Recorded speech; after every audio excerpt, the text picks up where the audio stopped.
لله نحمده ونستعينه ونستغفره ونؤمن به ونتوكل عليه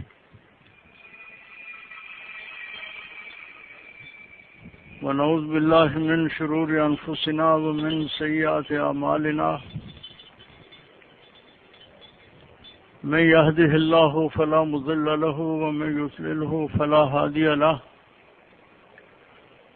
ونشهد أن لا إله إلا الله وحده لا شريك له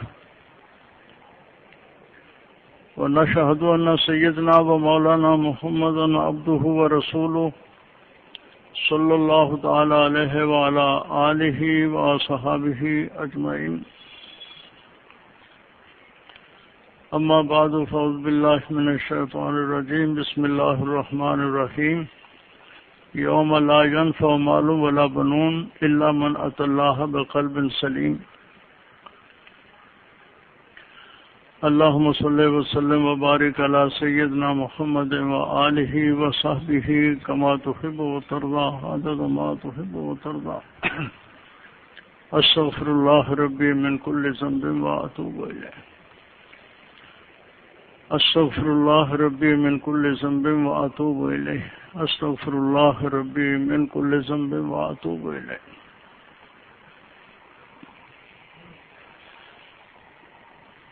اس دنیا میں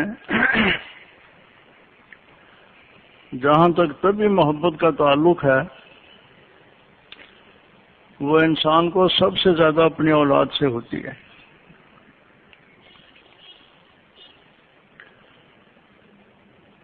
اولاد کو والدین سے محبت میں کمی ہو سکتی ہے اور اولاد والدین کی نافرمان بھی ہو سکتی ہے، لیکن جہاں تک والدین کا تعلق ہے وہ اولاد کے خیر خواہ ہی ہوتے ہیں اور ہر طرح سے اولاد کی بھلائی چاہتے ہیں.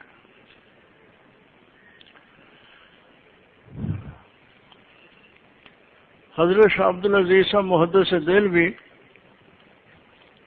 ہمارے اکابرین میں سے ہیں، شاہ ولی اللہ رحمہ اللہ کے بڑے صاحبزادے.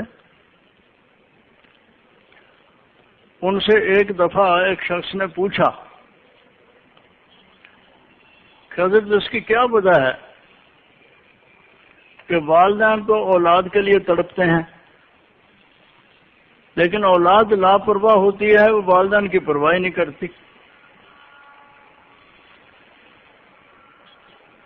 ذرا سی تکلیف اولاد کو ہو تو والدین اس سے زیادہ محسوس کرتے ہیں، والدین کی تکلیف کو اولاد محسوس نہیں کرتی.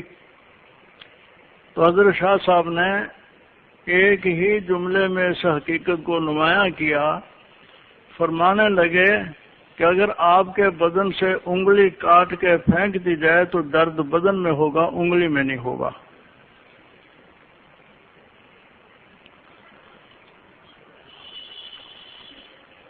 انگلی کاٹ دی جائے تو درد بدن میں ہوگا، انگلی میں نہیں ہوگا. اسی طرح سے اولاد جو ہے وہ انسان کے بدن کا ایک حصہ ہوتا ہے. لخت جگر، اس کا معنی یہی ہے جگر کا ٹکڑا. ایک جاہلی شاعر بھی کہتا ہے اولادنا اخبادنا تمشی علی الارض، ہمارے اولاد تو ہماری جگر ہے جو زمین کے اوپر حرکت کرتے ہوئے نظر آتے ہیں.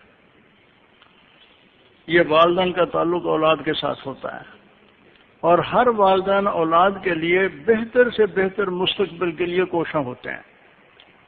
بچہ پیدا ہوتا ہے تو اسی وقت ہی سوچنا شروع کر دیتے ہیں کہ اس کو کیا بنانا ہے، اس کا مستقبل اچھا کس طریقے کے ساتھ ہوگا. اس کے رہنے کے لیے مکان کی فکر کریں گے، اس کے راحت کے لیے ہر چیز مہیا کریں گے.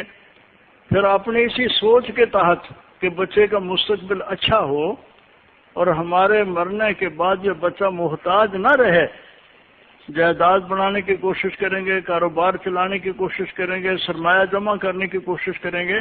یہ والدین کا کام ہوتا ہے اور ذہن یہ ہوا کرتا ہے کہ ہمیں ان بچوں کے لیے اتنا کچھ کر لینا چاہیے کہ ہمارے مرنے کے بعد ان کو کوئی پریشانی نہ ہو. ہر والدین کی سوچ ہوتی ہے. اسی سوچ کے تحت اس کو تعلیم دلاتے ہیں، اسی سوچ کے تحت اس کو اچھے سے اچھے کاروبار میں لگاتے ہیں. لیکن اس میں صرف ایک بات کا اضافہ آپ کر لیجئے کیونکہ انسان کی سوچ ہی ہے جو آگے انسان کے عمل کے لیے محرک بنتی ہے۔ ہماری سوچ صرف اتنی ہے کہ ہمارے مرنے کے بعد اولاد خوشحال ہو اور اولاد کو کوئی کسی قسم کا فکر نہ ہو، معاشی طور پر ہر لحاظ سے اس کی ضرورتیں پوری ہوں، اور ہمارا آنے والا جتنا بھی کردار ہوتا ہے اور جتنی محنت ہوتی ہے اسی نقطے کے ارد گرد ہوتی ہے۔ اگر اس میں آپ ایک جملے کا اور اضافہ کر لیں تو پھر وہ آپ کی سوچ بہت مکمل ہو جائے گی کہ جہاں آپ یہ سوچتے ہیں کہ ہمارے مرنے کے بعد بچے خوشحال رہیں، انہیں تکلیف نہ ہو، تو ساتھ ساتھ یہ فکرہ ساتھ بڑھا لیں کہ بچے کی تربیت ایسی کریں کہ بچے کے مرنے کے بعد بھی اس کا حال اچھا ہو۔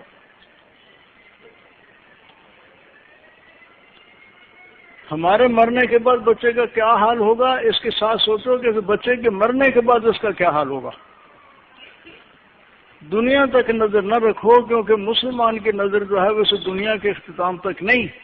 یہ تو بہت محدود سی سوچ ہے کہ ہم اتنا سوچیں کہ اپنی زندگی جو ہے 40 سال 45 سال 60 سال 70 سال جتنی ہے کہ ہماری سوچ یہیں تک ہی ہو۔ مسلمان کی یہ سوچ نہیں ہونی چاہیے۔ مسلمان تو اس سے اگلی زندگی کے لامحدود ہونے کا عقیدہ رکھتا ہے کہ یہ تو چند دن کی زندگی ہے اور آگے جو زندگی آئے گی اس کی تو حد ہی کوئی نہیں۔ تو محدود زندگی کے لیے بچوں کے مستقبل کی فکر ہو اور لامحدود زندگی کے لیے فکر نہ ہو، یہ ذرا تھوڑا سا فکر کا نقص ہے۔ اگر ساتھ ہم یہ جوڑ لیں کہ مرنے کے بعد جن بچوں کو خوشحالی نصیب ہو، تو جہاں آپ ان کے دنیاوی معاملات میں تربیت کرتے ہیں کہ ان کو ڈاکٹر بناتے ہیں، ان کو انجینئر بناتے ہیں، تو ساتھ ساتھ ان کو مسلمان بنانے کی کوشش بھی کریں اور صالح اور نیک بنانے کی کوشش بھی کریں، تاکہ اگر جب ان کو موت آئے گی تو ان کا مستقبل بھی اچھا ہو۔ اور اس کا طریقہ صرف یہی ہے کہ ان بچوں کا تعلق اللہ سے جوڑیں۔ اور اللہ سے تعلق جوڑنے کا کیا طریقہ ہے؟ وَاعْتَصِمُوا بِحَبْلِ اللَّهِ جَمِيعًا۔ اللہ تعالیٰ نے قرآن کریم کو حبل اللہ کہا ہے، یہ اللہ کی رسی ہے لٹکائی ہوئی، اللہ کے ساتھ رابطے کا ذریعہ ہے یہ قرآن کریم۔ اس رسی کو تھام لو تو انشاءاللہ العزیز اللہ کے ساتھ رابطہ رہے گا۔ یہ رسی اتنی مضبوط رسی ہے، قرآن کریم میں دوسری جگہ اس کو عروہ وثقیٰ کے ساتھ تعبیر کیا گیا ہے کہ مضبوط ہلکا اور کڑا جس کو انسان اگر پکڑ لے تو گرتا نہیں ہے۔ تو یہ مضبوط رسی اور یہ مضبوط کڑا چھوٹ تو سکتا ہے ہمارے غفلت کی بنا پر، یہ ٹوٹتا نہیں ہے اگر ہم مضبوطی سے تھام لیں اور اس کو نہ چھیڑیں اور نہ چھوڑیں، تو انشاءاللہ العزیز اللہ کے ساتھ رابطے کا یہ بہترین ذریعہ ہے۔ تو اپنے لیے مفید بچہ اور بچے کے لیے والدین مفید، اس کے لیے طریقہ یہی ہے کہ دنیا کی سوچ کے ساتھ ساتھ آخرت کی سوچ بھی ہونی چاہیے، اور اس کا سب سے اچھا ذریعہ یہ ہے جس سے حضرت مولانا آپ کے سامنے پہلے بیان فرما رہے تھے، بچے کو دیندار بناؤ، دنیاوی تعلیم بھی دلاؤ، ضرورت کے تحت وہ بھی ضروری ہے، بچہ ڈاکٹر بنے، انجینئر بنے، کچھ اور چیزیں سیکھے، لیکن سب سے زیادہ ضروری یہ ہے کہ بچہ مسلمان ہو اور اس کا عقیدہ ٹھیک ہو، اس کا عمل ٹھیک ہو، وہ بغیر دینی اداروں کے ساتھ رابطہ رکھنے کے نہیں بن سکتا۔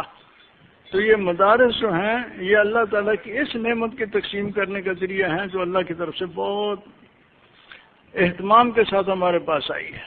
دنیاوی رزق ہمارے بدن کی غذا ہے، اس کو کاشتکار اور مزدور کانوں سے نکالتے ہیں محنت کر کے اور زمین سے نکالتے ہیں محنت کر کے۔ بنیادی طور پر دنیاوی زندگی کا جو خوشحالی ہے اس کی بنیاد یہی دو طبقے ہیں، کان کھودنے والے مزدور اور کاشت کرنے والے کاشتکار۔ یہ ہے بنیاد دنیا کی ہر نعمت کی، اس سے آگے پھر بنتا ہے جو کچھ بھی بنتا ہے، بنیادی کڑی یہ ہے۔